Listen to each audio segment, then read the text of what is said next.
our gym here, we tend to cue the Mark Repetto variation squat. As you've heard me say before, this is a personal favorite.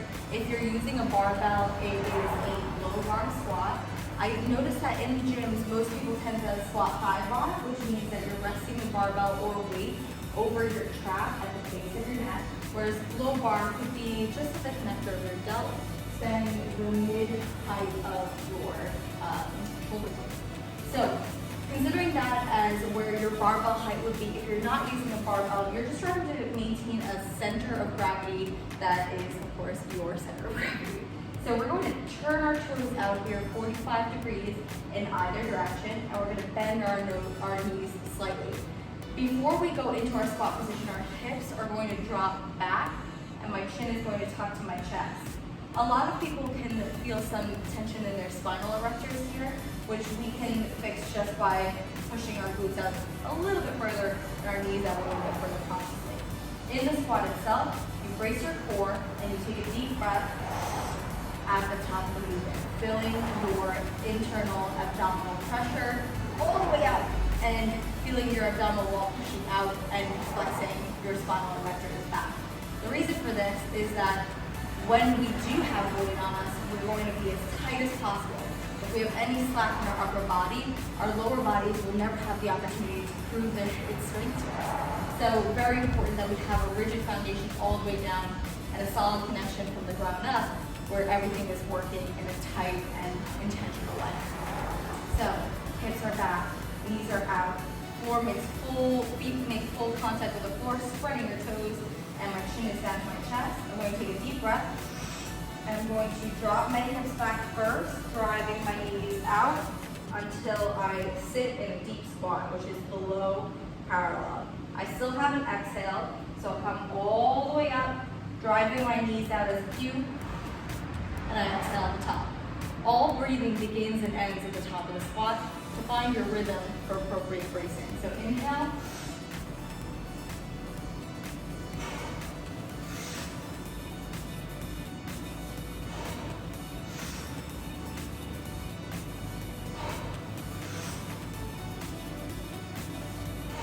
I can tuck my chin down a little bit further and you'll notice a deeper hip drop, which will give me better mobility in my squat. The further I hip hinge, the lower I can get.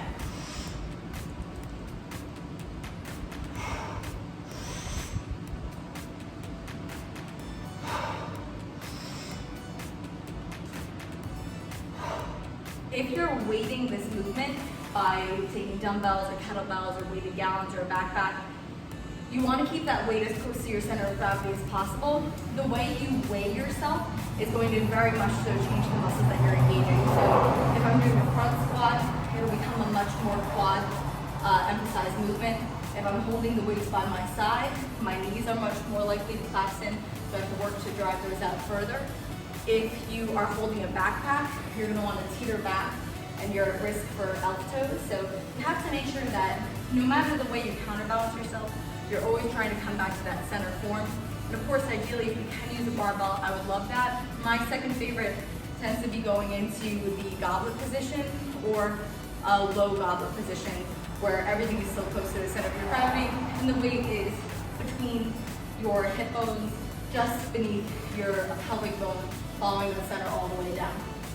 If you have any questions on this one, or if you want to send me your form, I would love to see it. I can talk to you about why you may be drifting forward in your knees, or if you're hitting adequate depth, or if you have chest collapse, which was a big problem of mine in the beginning. Any issues that you may find yourself having, you can of course refer to the starting strength videos, which is the Mark Repetto method, or I would highly advise checking out Squat University on Instagram or YouTube as well. There's some great resources for figuring out textbook form versus like anatomically correct form, because in all of this technique, there are so many variables with independent people in terms of how tall you are, or how wide you are, what your body mechanics dictate would be the correct type of squat for you.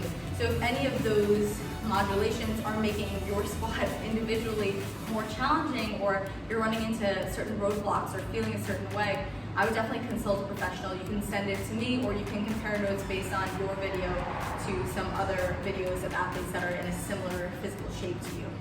Comparison usually isn't the name of the game, but in this realm, it can help a lot. But I hope you guys enjoyed this one a lot. Squats used to be my least favorite exercise, and they've become such a passion for me. So any questions that you may have, of course, I'm more than happy to help with. Talk soon.